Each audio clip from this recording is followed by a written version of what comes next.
तो दोस्तों नमस्कार, मैं आप लोगों का हार्दिक अभिनंदन करता हूं अपने ट्रेडर बार स्टॉक मार्केट यूट्यूब चैनल में। ये ETF का चैनल है, ठीक है। जो लोग फर्स्ट बार विजिट करें, सब्सक्राइब, बेल आइकन ऑल जरूर सेलेक्ट कर लीजिए, ठीक है। ये चैनल है और दूसरा अपना देसी है, तो मैं देसी पे वीडियो ये अपलोड कर रहा हूँ, ठीक है। मैं उस पर नहीं कर रहा हूँ, इस पर कर रहा हूँ। तो अभी एक टॉपिक आया है कि ETF पे मैं देखा कि सोशल मीडिया में काफ़ी चर्चा हो रही है ETF स्कैम के बारे में, है ना। तो मैं सोचा कि क्यों ना मैं भी इस पर चर्चा कर लूँ। तो अच्छा है कि ETF जो है स्कैम के बारे में क्या है, तो वो भी एक बार मैं इस पर चर्चा कर लेता हूँ कि ऐसे तो कोई अभी रिपोर्ट तो किसी की तरफ से नहीं आया है ना। तो बाकी अगर आया है तो आप बता सकते हैं। तो इस पर मैं सोचा कि जब सब जगह चर्चा हो ही रहा है तो एक बार मुझे भी इस पर डिस्कस कर लेने में कोई गुनाह नहीं है। तो मैं भी चर्चा करने के हिसाब से इस पर कर ले रहा हूँ। अभी मैं अपने तजुर्बे से जो है वो मैं बता रहा हूँ, क्योंकि ETF में मैं सबसे ज़्यादा वीडियो डालता हूँ, तो कहीं ना कहीं मुझे इतना तो है ही कि अपने तजुर्बे को आप लोगों के साथ शेयर करूँ। और आज तक आप लोग जो मेरे तजुर्बे से किए हैं तो सबका पैसा आपका बना हुआ है ना। तो अब मैं यहाँ पर ही कुछ अपना व्यू रखने वाला हूँ कि ETF, सबसे पहले ETF तो ये एक्सचेंज ट्रेडिंग फंड, ये अब हर किसी को पता चल गया है। तो एक्सचेंज ट्रेडिंग फंड मतलब एक्सचेंज में जो इंडेक्स रहता है तो उसी के हिसाब से ये म्यूचुअल फंड जो होते हैं वो एक ETF लॉन्च करते हैं, जो कि एक्सचेंज पे ट्रेड होता है, जो स्टॉक की तरह ट्रेड होता है। बाई सेल कर लीजिए, काम खत्म। म्यूचुअल फंड में क्या होता है कि आप कभी भी बाई करिए, कभी भी आप उसमें यूनिट खरीदते हैं और वो जब भी सेल करिएगा तो आपको दिन का जो भी क्लोजिंग है उस बेस पे देता है ना। ऐसा नहीं है कि आप अभी बेच दिए तो अभी निफ्टी अगर 1000 पॉइंट नीचे गिर जाएगा तो आपको जो क्लोजिंग है उसी के हिसाब से म्यूचुअल फंड आउट करता है। अगर निफ्टी बढ़ भी गया तो वही क्लोजिंग के आधार पर करता है। अब ये कितना सच है कि नीचे वाला तो हर कोई जानता है कि वो करता है, ऊपर अगर क्लोजिंग होता है तो उसी रेट में दे और उसके बाद क्या क्या काटता है तो ये आप खुद जानते हैं। इसके लिए मैं आपको कुछ नहीं बोलूंगा, बाकी आप लोग समझदार हैं, इसमें ध्यान रखिए, सब अपना रख के ही करता है, ठीक है। तो अच्छा है, म्यूचुअल फंड भी कोई दिक्कत नहीं है, जो कुछ नहीं करते हैं म्यूचुअल फंड में करें निवेश तो बेटर है। थोड़ा बहुत 19-20 के लिए ज़्यादा परेशान ना हो तो अच्छा है ना। तो म्यूचुअल फंड से ETF इसलिए बेटर है कि जब हम ETF को चाहें तुरंत सेल कर दिए, है ना। जो भाव में लगा आपको, जो भाव लगा आपने सेल कर दिया और जो भाव लगा आपको खरीद लिया। तो यहाँ कहीं ना कहीं ETF म्यूचुअल फंड से ज़्यादा रिटर्न भी देता है और ज़्यादा बेटर भी निकल के आ रहा है। तो ये तो रही बात इसकी। तो इसलिए ETF अभी भारत में धीरे धीरे काफ़ी चर्चा में, और काफ़ी इस पे सोशल मीडिया पे भी मैंने देखा है कि काफ़ी चर्चा हो रही थी। तो मैं भी बोला कि चलो भाई इस चर्चा में हम भी शामिल हो जाते हैं, मेरा भी तो शामिल होना जरूरी ना है जी, ये तो कैसे मजा आएगा। आप ही लोग बोलिएगा सर आप कुछ बताए नहीं। तो जो नए हैं उनका भी हम स्वागत करते हैं, जो क्वायरी लेके आए हैं उनका भी स्वागत करते हैं, और जो पुराने साथ चल रहे हैं वो तो ऑलरेडी कंबल ओढ़ के घी पी रहे हैं उनको क्या स्वागत करना, उन्हें तो पता ही है। लेकिन चर्चा तो होगी भाई, है ना। क्योंकि देखिए अब ऐसा तो अभी मुझे डाटा तो नहीं दिखा है और ना मैं कोई टाइप करके आपके सामने रख के और मैं बताऊंगा कि ये, क्योंकि हम लोग वो चीज़, सब चीज़ हम लोग को रिमेंबर है, हम लोग को पता है, तभी हम लोग इस पर चल रहे हैं, इतना तो आप भरोसा कर ही सकते हैं।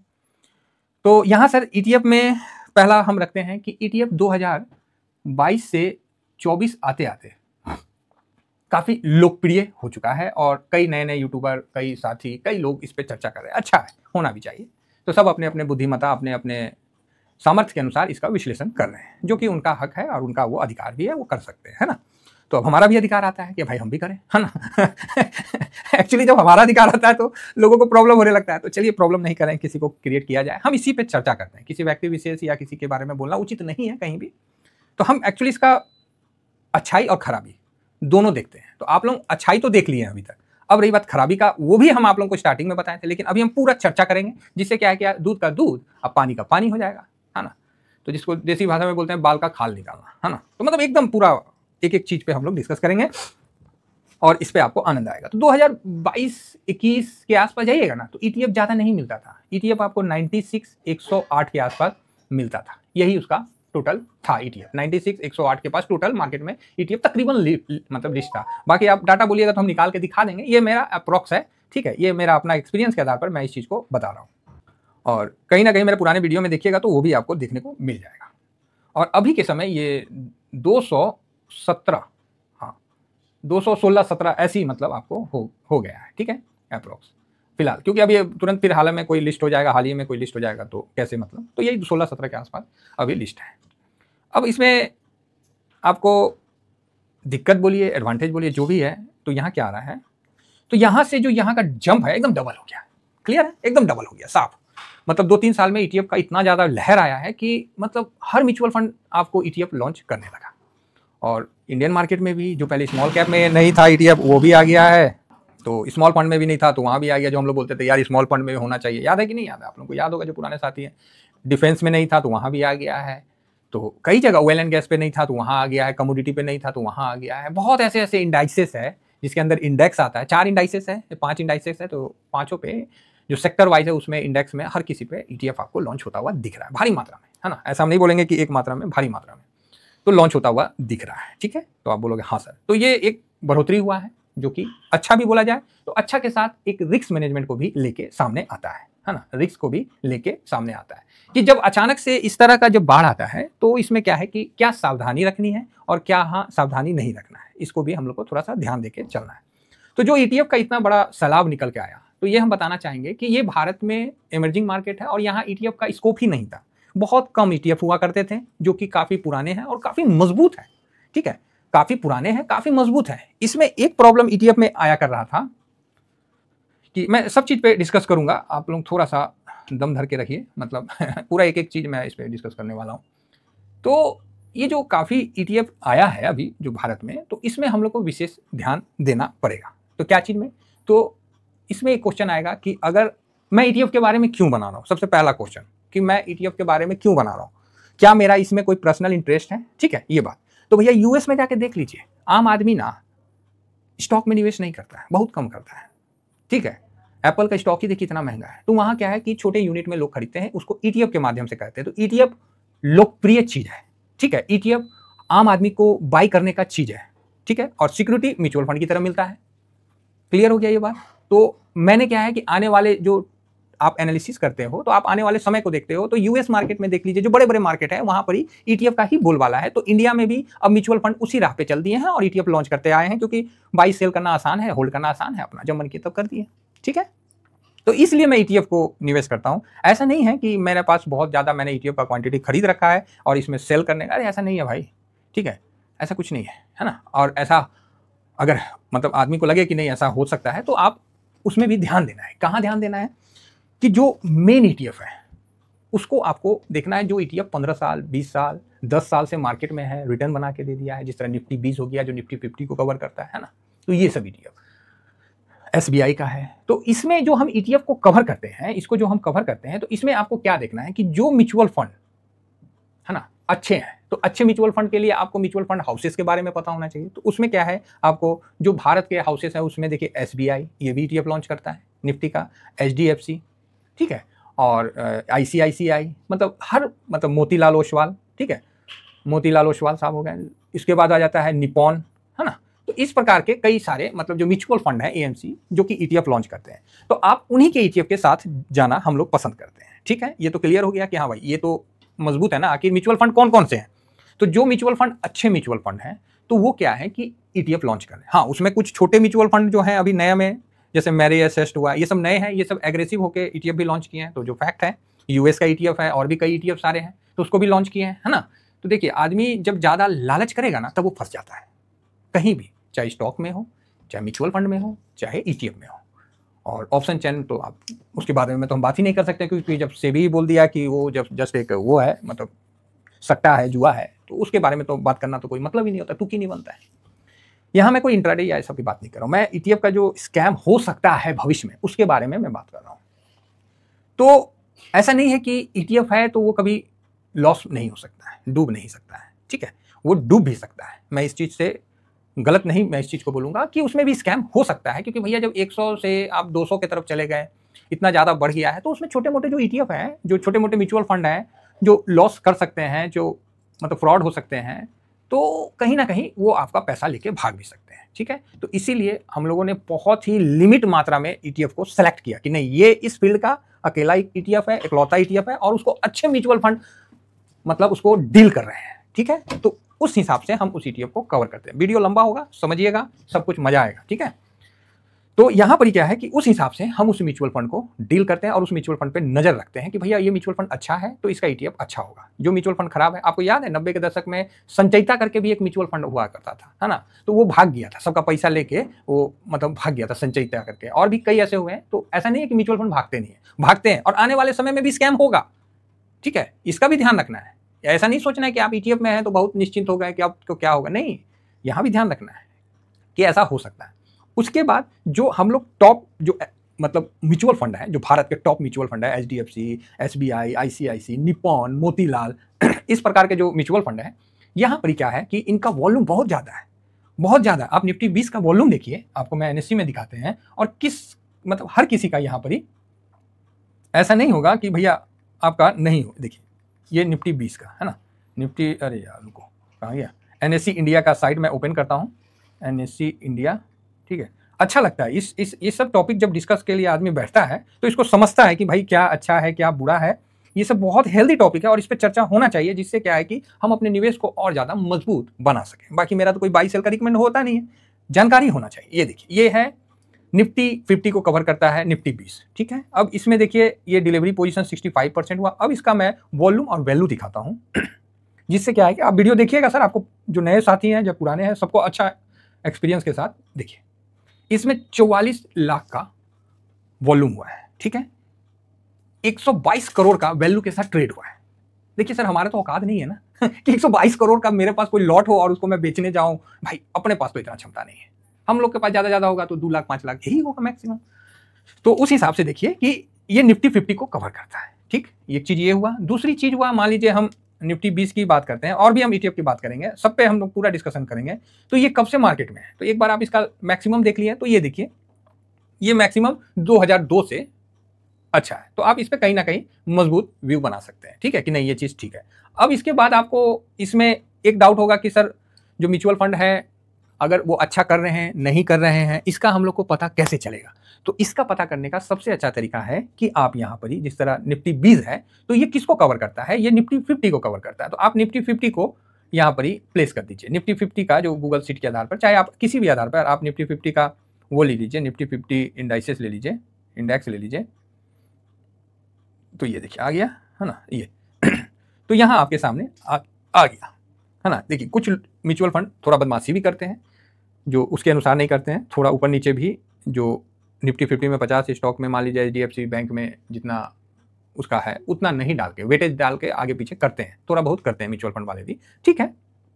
हम उसके लिए मना नहीं करें, अच्छा भी है कि थोड़ा रिटर्न ज़्यादा बन जाए, जिससे क्या है कि उनका ETF ज़्यादा पॉपुलर हो, यही उनका उद्देश्य रहता है। तो यहाँ पर जैसे निप्पॉन का हमने लिया है, तो यहाँ हमको देखना है कि 5 दिन में क्या निप्पॉन ने निफ्टी 50 के ETF इंडेक्स से बेटर रिटर्न दिया है कि कम रिटर्न दिया है। तो जब हम यहाँ देखते हैं तो निप्पॉन ने 5 दिन में आपको निफ्टी 50 1.14 है और इसका 1.02 है। चलो इतना तो एग्री करते हैं, थोड़ा बहुत ऊपर नीचे एडजस्ट कर लिया जाएगा मारा मोटा।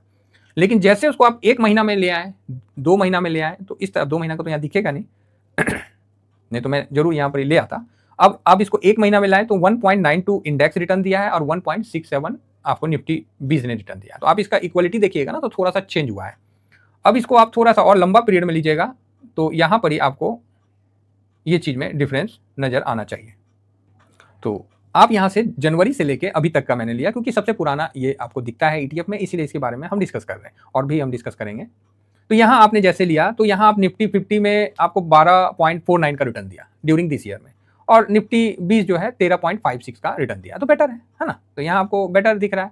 उसी तरह कभी कल क्या होता है कि गिरने में आपको येलो लाइन निफ्टी 50 का है कि निफ्टी 50 जल्दी गिर जाता है, उसके बाद वो धीरे से उससे कम गिरता है, यहाँ आप देख सकते हैं। उसी तरह भागने में भी कभी काल ऐसा हो जाता है कि निफ्टी 50 शॉर्ट टर्म में, चाहे इंडेक्स शॉर्ट टर्म में भाग गया और वो नहीं भागा। लेकिन ओवरऑल आपको ये चीज़ समझना पड़ेगा कि कभी भी इंडेक्स से, खासकर इंडिया का और जो ETF है उसके बीच में अगर डिफरेंस बड़ा होने दिखने लगा, बड़ा होता हुआ दिखने लगा, तो आपको वहाँ अलर्ट होना पड़ेगा, ठीक है। इस चीज़ का ध्यान रखिए। ये भविष्य में ऐसा नहीं है कि भविष्य में कुछ हो नहीं सकता, हो सकता है ना। इस चीज़ का मैं बिल्कुल, देखिए अब यहाँ पर ही देखिए 1 साल में 18% का है, तो यहाँ 19 और 19.5% का है, तो ठीक है, इतना चलेगा, है ना। तो इस प्रकार ये मतलब अच्छा वॉल्यूम का ETF है, बढ़िया ETF। अब इसी में मैं आपको एक चीज़ और दिखाता हूँ कि अभी मैंने एक इंडेक्स लिया है कि मफान, ठीक है, जो कि US का फैंग इंडेक्स को कवर करता है। ये इंडिया का है, देखिए US का फैंग इंडेक्स है ना।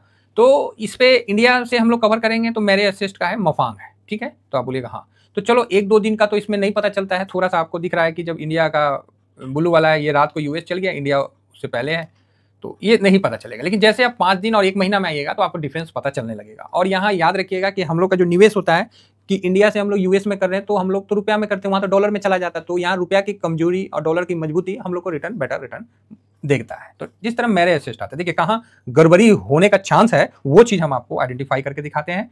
देखिए यहाँ एक दिन में तो ठीक है 2% 1.5% ऊपर नीचे चलेगा, ठीक है, कोई प्रॉब्लम नहीं है। जैसे आप 5 दिन में आए तो यहाँ येलो वाला जो है वो मफांग का है, जो इंडिया में मेरे असिस्ट का है, और जो ब्लू वाला है वो फैंग इंडेक्स है। तो यहाँ पर आप देखिए कि डिफरेंस बढ़ गया। फैंग इंडेक्स आपको 2.80 का दे रहा है और यहाँ आपका 5 दिन में ही 7% का दे रहा है। तो भैया कैसे? चलो ठीक है, एक महीना में आ जाते हैं। जैसे एक महीना में आए तो आपका फैंग वहां का जो फैंग इंडेक्स है यूएस का वो 8.52 दे रहा है और आपका मफांग 20% दे रहा है। भाई आप अचानक से एक महीना में 12% 11.5% कहां से दे सकते हैं?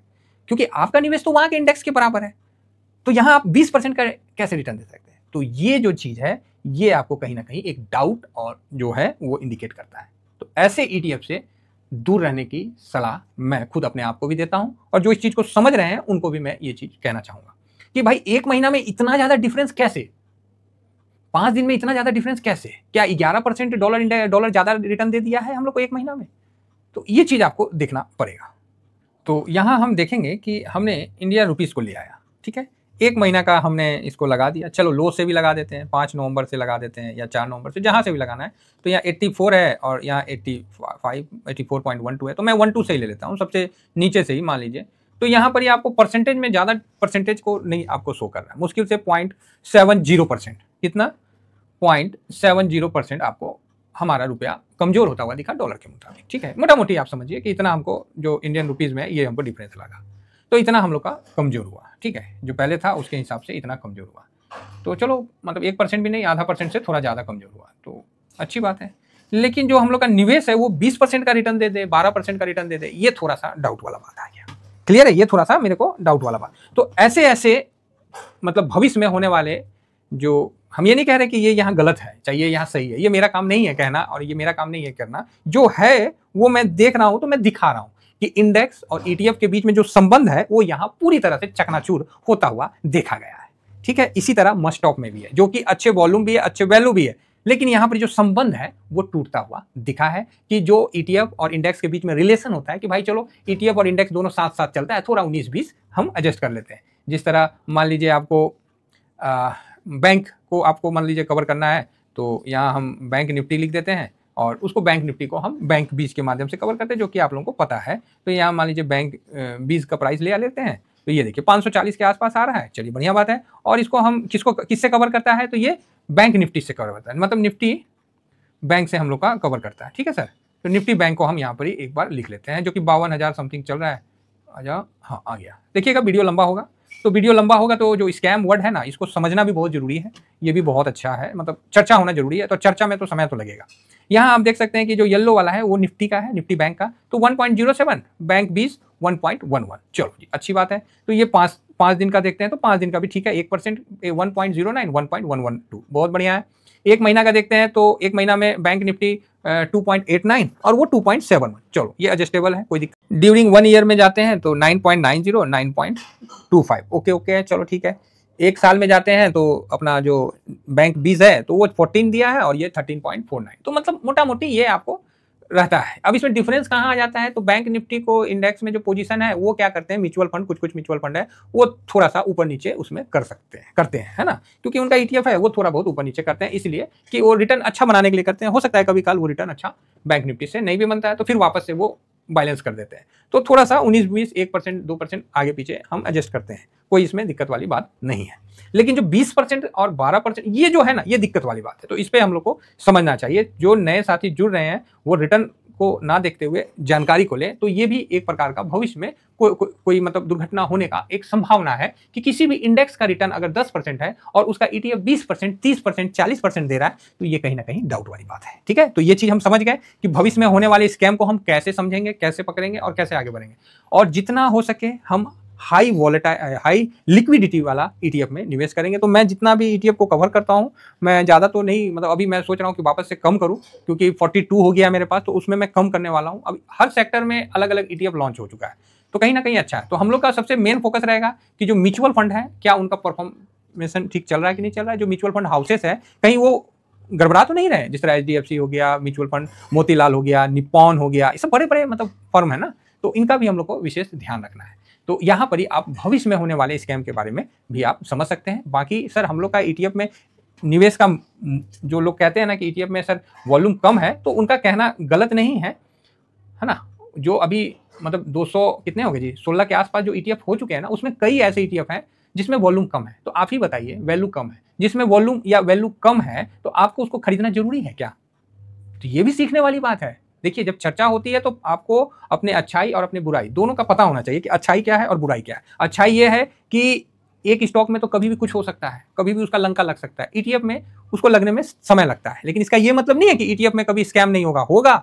और जिस तरह से इसकी जो रफ्तार बढ़ी है वो भी आपको दर्शा रहा है कि भाई साहब, अच्छे आदमी के साथ बुरे आदमी का भी प्रवेश हो चुका है। तो इसलिए इसको थोड़ा सा हम लोग को सावधानी से और आंख नाक कान खोल के अपना निवेश को आगे बढ़ाना है, ठीक है। ये नहीं है कि ETF ले लिए तो आप भाई साहब हो गया काम खत्म, ऐसा नहीं होता है, ठीक है। तो ETF में हम लोग को इन चीजों को नजर रखना। अब जो कम वॉल्यूम वाला है, कम वैल्यू वाला है ETF, उसको हम क्यों खरीदेंगे? पहले तो ये क्वेश्चन है, क्या सारे स्टॉक में वॉल्यूम और वैल्यू बराबर होते हैं? कई ऐसे स्टॉक है जिसमें बहुत कम वॉल्यूम होते हैं, कम वैल्यू के साथ ट्रेड करते हैं, आप निकाल के देख लीजिए, है ना। तो जरूरी नहीं है ना कि सारे स्टॉक में मतलब एक नंबर में जितना वॉल्यूम होता है उसी तरह हो, ठीक है। तो उसी तरह जो 200, 15, 16 जो भी ETF है, उसमें आपका सब एक जैसा वॉल्यूम में हो तो वो भी जरूरी मतलब नहीं है। तो आप गलती से भी कम वॉल्यूम वाले ETF में निवेश ना करें, जिससे क्या है कि आप मतलब को जब सेलिंग करने जाइएगा तो आपको वहां डिफरेंस मिलेगा, जो कि आपके परसेंटेज को कम करता है। मान लीजिए आपका 15% का रिटर्न बन रहा है और आप जब सेल करने गए तो आपको 14% मिला, तो 1% का वहां आपको लॉस भी हो सकता है। ये मैंने बहुत बड़ा फिगर बता दिया, हो सकता है आधा % का भी हो सकता है कि 0.80 का हो सकता है, ठीक है। और हो सकता है कि खरीदार भी उसमें कम हो, आपका सेल भी ना हो। तो आप ये चीज से तो अवेयर रहिए कि कम वॉल्यूम वाला, कम वैल्यू वाला ETF में आप जाओगे क्यों भाई? जिस दुकान पे कोई कस्टमर ही नहीं है उस दुकान पे आप क्यों जाओगे? और मेरे चैनल पे डेली डिलीवरी पोजीशन अपलोड होता है, वो 42 ETF का होता है। अब इसमें से भी मैं अब कम करूंगा, जो मजबूत ETF है उसी को रखूंगा, ठीक है। तो ETF का बढ़ना गलत नहीं है, अच्छा है। लो म्यूचुअल फंड को और बड़े बड़े फाइनेंस और सेबी और जो भी अथॉरिटी है उनको भी समझ में आ रहा है कि लोग सही जगह जा रहे हैं, तो उस हिसाब से इनको परमिशन भी दे रहा है। अगर ये स्कैम रहता, ये गलत रहता तो इसको नहीं देते, है ना। हाँ, ये भी उचित है कि सिगरेट पीना सेहत के लिए हानिकारक है, लिख देने से सिगरेट बिकना बंद नहीं होता है, समझ गए ना। तो उसी तरह अगर ये लिस्ट हो चुके हैं तो इस पे ध्यान आपको केंद्रित करके और बिल्कुल अलर्ट भाव से चलना है कि जिस ETF में इंडेक्स से खराब रिटर्न दे रहा है या इंडेक्स से ज्यादा, बहुत ज्यादा रिटर्न दे रहा है, जहां आपको लालच आ रहा है, ग्रीडी आ रहा है कि सर हम रुक जाते तो हम बहुत बना लेते, तो समझिए कि वो ETF आपके लिए खतरनाक है। तो भविष्य में भी इन चीजों का बिल्कुल ध्यान रखिए। और ETF में स्कैम हो सकता नहीं, होगा भी भविष्य में। भविष्य किसी को पता थोड़ी है, स्टॉक में इतना स्कैम होता है महाराज पता है ना कितना, जो कभी निफ्टी 50 में यस बैंक था, आज देखिए उसका क्या हाल है, हैं? तो ये, लेकिन कोई उसको पहले से प्रिडिक्ट करके नहीं रखा था, लेकिन हम लोग जितने भी हमारे सब्सक्राइबर हैं, हम उनको क्लियर बता दिए कि किस ETF से कब निकलना है, कैसे उनको इस चीज को वॉच करते रहना है। तो ये स्कैम जो है ना वर्ड, ये बिल्कुल सही है कि आने वाले समय में होगा, ठीक है। तो इसीलिए, क्योंकि बढ़ती हुई अर्थव्यवस्था है, बढ़ता हुआ है, यहाँ कई ऐसे मतलब जो मतलब पार्ट पुर्जे हैं जो नहीं चलेंगे, जो शुरू में ठीक लगे वो नहीं चलेंगे। इसका ये मतलब थोड़ी है कि आपका बढ़ना मतलब रुक जाएगा, है। तो उसको आप छोड़ के नए तरफ अपना पोजीशन करके आगे बढ़ोगे। तो ETF में लॉन्ग टर्म करना भी उचित है, लेकिन सबसे इंपॉर्टेंट है कि वहां पर ही आपका व्यू क्या है, निगाह क्या है, और वो खासकर वो फंड हाउस, उस पर निगाह आपका टिका होना चाहिए। और इसमें स्ट्रेटजी भी बहुत है, इसमें स्विंग भी बहुत है, और पैसा नो डाउट हर किसी का यहाँ मैक्सिमम बनता ही बनता है, ठीक है। ऐसा आपको चर्चा में शामिल होता हुआ दिखा। और इसके आप लोग खुद ही क्या बोलते हैं उसको, मतलब नहीं बोलते हैं कि नहीं सर हम खुद इस चीज़ का बोल सकते हैं, तो वो आप खुद ही हो।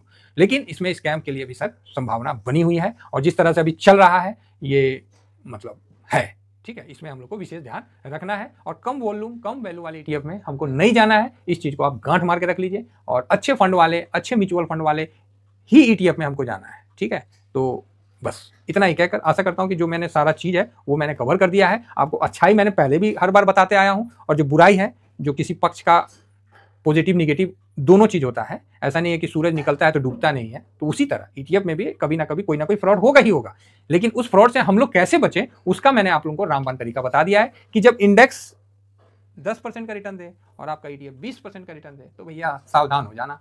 इंडेक्स 10% का रिटर्न दे, आपका ETF 2% का रिटर्न दे, तो वहां भाई साहब सावधान हो जाना, ठीक है। Thank you very much. Video लंबा हो गया है, तो जो लोग मेरा ETF पे ही चैनल है और ETF पे ही मैं ज़्यादा वीडियो बनाता हूँ, तो मेरे को इसके लिए बोलना उचित लगा, इसलिए मैंने बोला है। बाकी मेरा कोई रिकमेंडेशन नहीं है, आपको जिधर करना है आप करिए। मैंने दोनों पक्ष को सामने रखने का कोशिश किया है और भविष्य में भी मैं इस पर आगे चर्चा करता रहूँगा। और ये मेरा फ्री टेलीग्राम चैनल है, तो इसको भी जरूर ज्वाइन करिए। और इसमें सिर्फ ETF के बारे में हम लोग का डिस्कशन होता है, स्विंग के बारे में, शॉर्ट स्विंग के बारे में, सब ETF का ही होता है और अच्छे अच्छे वॉल्यूम वाले ETF में ही होता है। और कभी ऐसा कोई प्रॉब्लम किसी भी इंसान को नहीं आया, क्योंकि हम लोग बाकायदा उसको ध्यान में रखना पड़ता है। तो आप मतलब फ्री टेलीग्राम में ज्वाइन करिए, फिर आगे देखिए क्या क्या होता है, ठीक है। बाकी स्कैम जो वर्ड है ये भविष्य में हो सकता है, क्योंकि हर बढ़ती हुई अर्थव्यवस्था के साथ कुछ इस तरह की घटना होती है, ठीक है। तो डरने घबराने का नहीं है, सचेत रहने का है। रोड पे गाड़ी निकालते हैं 75 डर रहता है कि कब कौन आके ठोक देगा, उसके बावजूद भी आपको सेफ्टी मेजर के साथ आगे बढ़ते हैं और अपने मंजिल को पूरा करते हैं। हर इंसान को हर जगह निवेश के साथ जोखिम भी उतना ही रहता है। घर में सिलेंडर पे खाना बनाते हैं, सिलेंडर फट जाएगा, वो भी एक प्रकार का जोखिम होता है, ठीक है। इसका ये मतलब नहीं है, सेफ्टी लीजिए, जानकार होइए और आगे बढ़िए, तो जिंदगी में आप बेटर कर पाइएगा। Thank you very much. Jai Hind, जय भारत।